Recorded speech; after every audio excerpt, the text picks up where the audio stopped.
याद है उस दिन मैंने तुमसे कहा था कि मेरा नाम किरण वर्मा है, और किरण वर्मा को जब कोई चीज पसंद आ जाती है वो उसे हासिल करके ही छोड़ता है।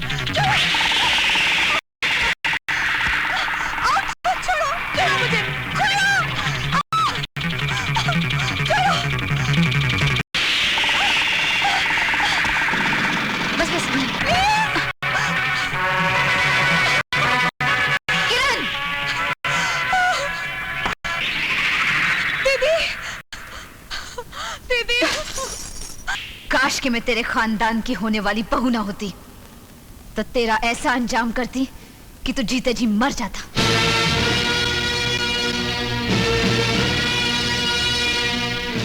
ये थप्पड़ तुझे बहुत भारी पड़ेगा, बहुत भारी पड़ेगा।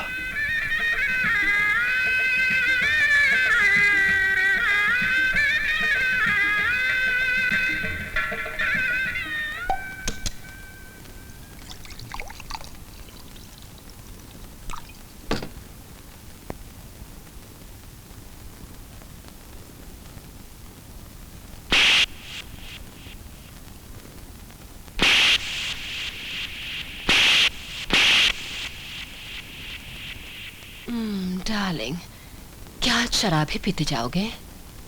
गम का बोझ उतारने का सिर्फ यही एक तरीका है मेरे पास चंदा। मेरे होते हुए दुनिया का कोई भी गम तुम्हें छू नहीं सकता।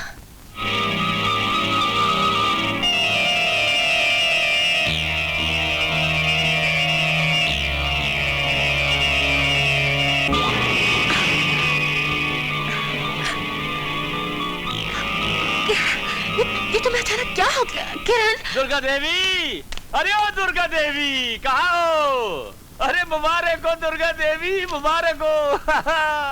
चमक गई हमारी पार्टी की किस्मत, खुल गए हमारी तकदीर के दरवाजे, मिल गई हमें हमारी मंजिल। सेवकराम, क्या कह रहे हो तुम? अरे ये देखो दुर्गा देवी, ये देखो, ये भी देखो। हाँ, आज के हर अखबार की हेडलाइंस के साथ ये न्यूज है कि दुर्गा देवी जो बोलती है वो करके भी दिखाती है। हाँ, एक गरीब लड़की को अपने बड़े घर की बहू बनाकर यूं समझ लो कि शहर के सारे गरीबों का विश्वास जीतकर इलेक्शन को जीत ही लिया।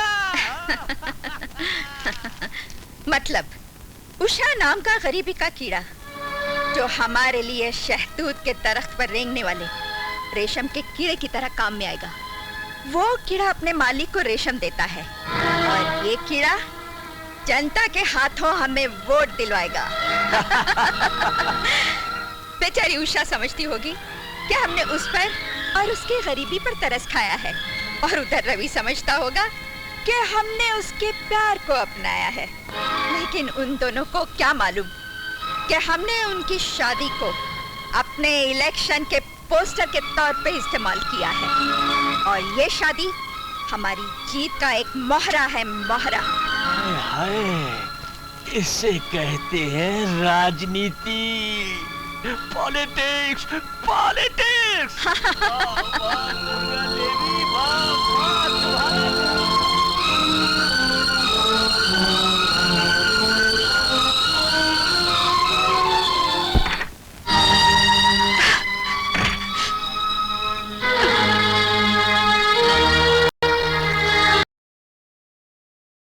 रवि, माँ ने इतना प्यार, इतना सम्मान दिया है कि आंखों में आंसू आ गए। शादी से पहले तुम्हें माँ से कितना डर लगता था, आज देख लेना माँ का असली रूप। सच उषा, मैंने उस माँ की कोख से जन्म नहीं लिया, मगर उसने कभी इस बात का एहसास नहीं होने दिया कि मैं उसका अपना खून नहीं हूं। बस जबान की जरा तीखी है, मगर दिल एकदम शीशे की तरह साफ है। सच रवि, बिल्कुल सच। माँ का प्यार तो तुमने देख ही लिया, अब अपने पति का प्यार भी देखना। मैं अपनी प्यारी प्यारी पत्नी को इतना प्यार दूंगा कि दुनिया के किसी भी पति ने अपनी पत्नी को नहीं दिया होगा। Eyebrow brush? कौन सा? ये ओफो, इतने साल हो गए, आईब्रो ब्रश समझ में नहीं आता। लिपस्टिक ब्रश हो? शिट। मेरी साड़ी नीचे कर दो ना। इतनी नीचे तो है, पता नहीं फिर भी ज्यादा नीचे करवा के किसको कमरिया दिखाने जा रही है। श्याम, कर रहा हूँ भाई, कर रहा हूँ। साड़ी ऊपर करने में, मेरा मतलब है साड़ी नीचे करने में थोड़ा वक्त तो लगता ही है ना। अरे अरे क्या कर रहे हो? पागल तो नहीं हो गए? मैंने कमर से नहीं, पाँव से नीचे करने को कहा है। मैंने सोचा कमर से नीचे करने को कहा। अच्छा नीचे से करता तुम हूँ। जिंदगी में कुछ नहीं समझोगे। ठीक करो ना साड़ी। राधा, आज तुमको देखकर मेरे को ना एक कविता बोलने का दिल कर रहा है। बोलू? नो, चुप करो, साड़ी ठीक करो, साड़ी।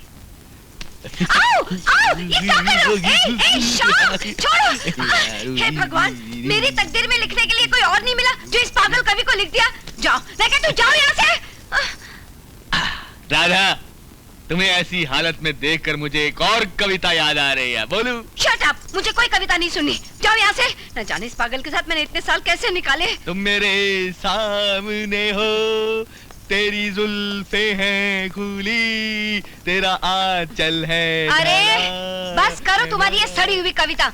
सुनो, मुझे शाम को पार्टी में जाना है, मेरे सारे कपड़े इस्त्री करके रखना। और हाँ, वो जो ब्यूटी पार्लर है ना जहाँ तुम जाते हो, वहाँ जाके मेरी वो ब्राउन कलर की विग लेके आना। ओके? ब्राउन वाली विग भी आ जाएगी। याद से लाना, वरना ये में लगे रहोगे।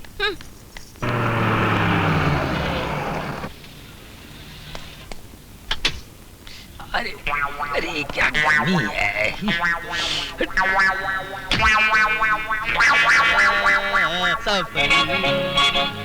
श्याम सुंदर, श्याम सुंदर, श्याम सुंदर।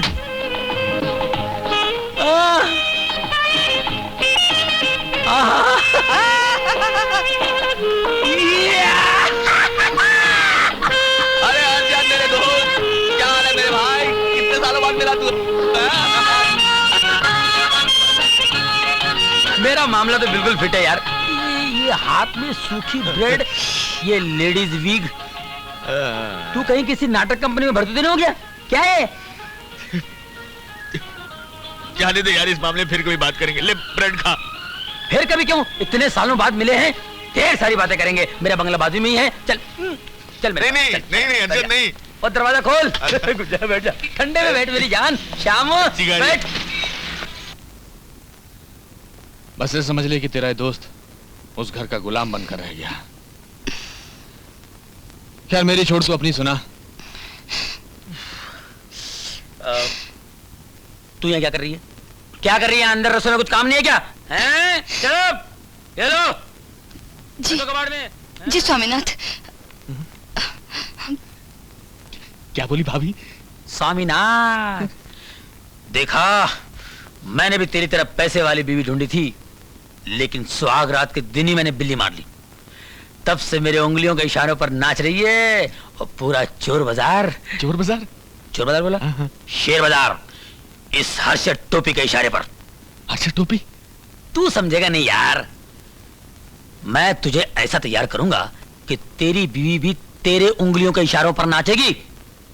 नहीं नहीं, ये नामुमकिन है। अरे मैं शेर बाजार का दलाल हूं, नामुमकिन को मुमकिन बनाना मेरा धंधा है। इधर आ, हर काम उल्टा करता। ये क्या बोल रहा है?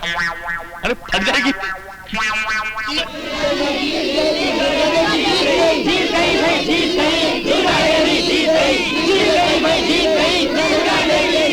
दुर्गा देवी, दुर्गा देवी, दुर्गा देवी,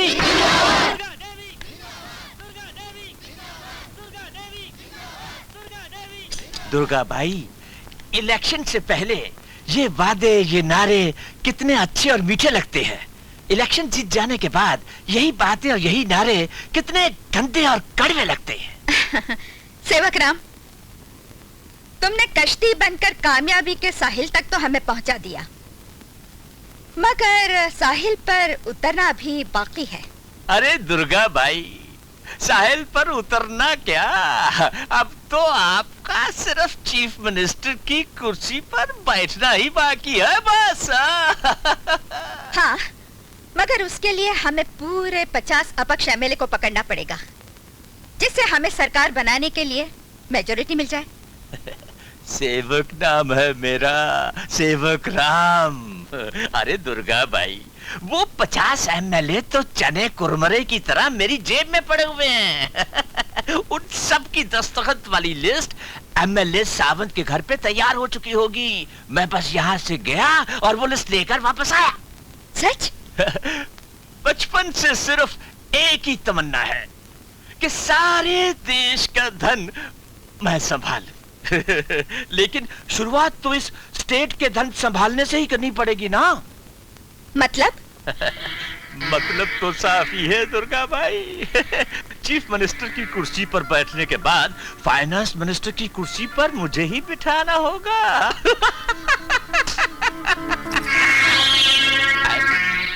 ये क्या है? सेवक राम, तुम्हारी सेवाओं का फल। यानी कि फाइनेंस मिनिस्टर बनने से पहले ही खजाने की चाबी। खजाने की नहीं, नई एम्बेसडर कार की चाबी हमारी तरफ से तुम्हें प्रेजेंट।